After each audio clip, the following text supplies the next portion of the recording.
Now we have to find out area enclosed between y is equal to x square and y is equal to mod x.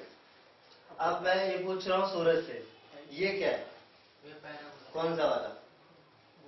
Upward parabola, ठीक है। ये क्या है? कितनी line है? दो line है, मॉड एक्स है। तो एक तो y is equal to x की लाइन है और एक y is equal to minus x. समझ में आ रहा है? यहाँ पे दो लाइन है, एक तो y is equal to x and y is equal to minus x. अब इस पूरे से जो एरिया कवर हो रहा है वो हमें निकालना है, ठीक है। तो ड्रॉ करते हैं। ये हुआ आपका Cartesian plane, x axis, y axis, origin, ठीक है। अपवर्ड पैराबोला है, ओके।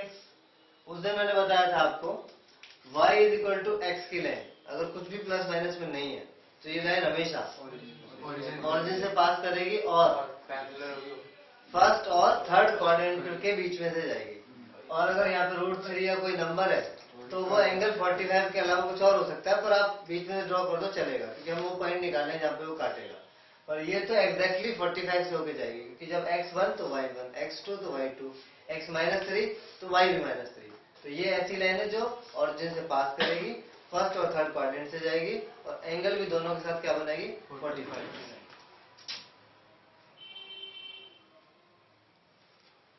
ये हुआ y is equal to x, ये हुआ y is equal to x square. अब y is equal to minus x, ये आ जाएगी।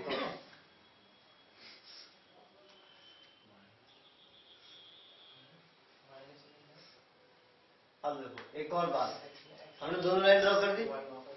तो y is equal to mod x का मतलब था कि y is equal to x भी हो सकता है और माइनस एक्स भी हो सकता है। यानी जो x जो है वो प्लस का भी हो सकता है और माइनस का भी हो सकता है, लेकिन y तो पॉजिटिव ही होगा। मॉड का मतलब हुआ x पॉजिटिव भी हो सकता है और x माइनस भी हो सकता है, पर y तो एब्सोल्यूट वैल्यू ऑफ x है, तो y can not be negative.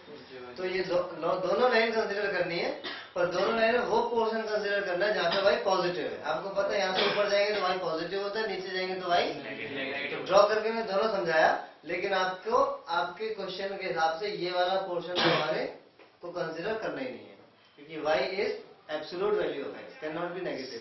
तो नीचे की लाइन तो डिलीट कर दो। यहाँ तक समझ आया?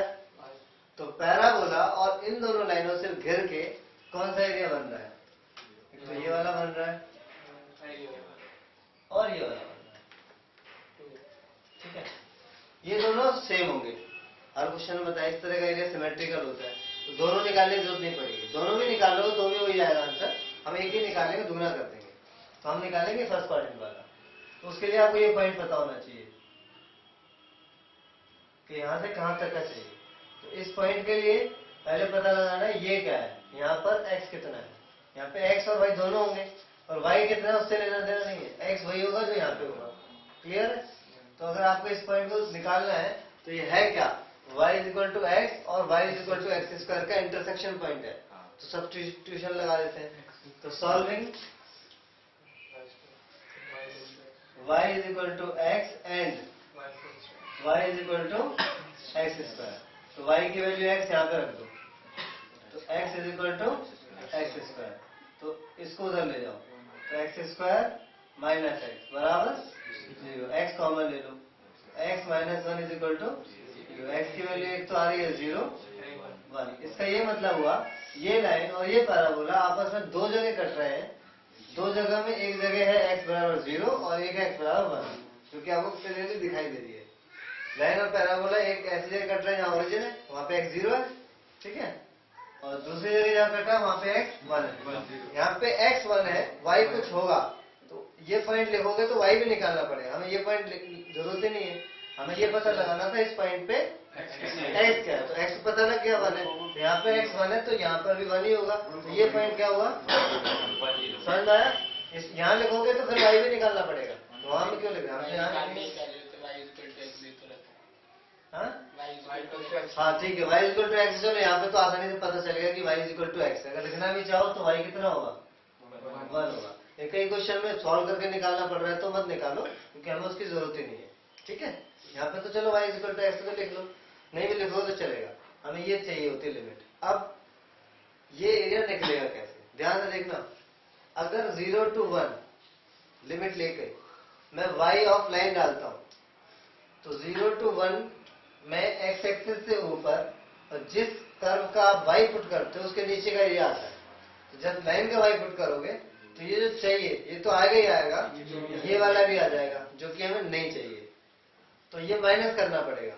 तो ये किसके नीचे का एरिया है, पैराबोला। तो हमें करना क्या पड़ेगा, 0 to 1 y of line minus y of parabola. y of line का मतलब ये दोनों और y ऑफ पैराबोला का मतलब इसके नीचे का, जो कि हमें नहीं चाहिए। लाइन के y में से पैराबोला का y वाला एरिया माइनस करोगे तो ये वाला एरिया मिलेगा, और दुगना करने से पूरा एरिया मिलेगा। क्लियर? तो रिक्वायर्ड एरिया होगा ट्वाइस क्यों, क्योंकि 2 है। 0 to 1 y ऑफ लाइन, जो ऊपर वाला है उसका y पहले, y of line into dx minus 0 से 1, लिमिट यही रहेगी, 0 से 1 कहीं चाहिए, लाइन के नीचे में से y of parabola.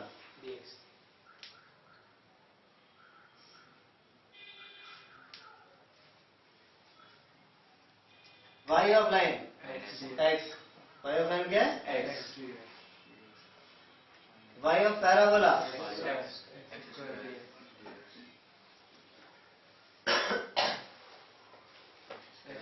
X square by 2, और लिमिट लगाएंगे 0 से 1, एक्स क्यूब बाई 3, लिमिट 0 से 1, ट्वाइस ऑफ 1 पुट करो 1 बाई 2, फिर 0 पुट करेंगे तो 0, माइनस 1 बाई 3, फिर 0 पुट करेंगे तो 0, twice of 1 by 2 minus 1 by 3, इसका एलसीएम क्या आएगा, 6 आएगा। तो 3 माइनस 2, तो 2 इंटू 1 बाई 6, 2 से काटेंगे तो 1 बाई 3 स्क्वायर यूनिट। ये एरिया जो हमें चाहिए, समझ में आया?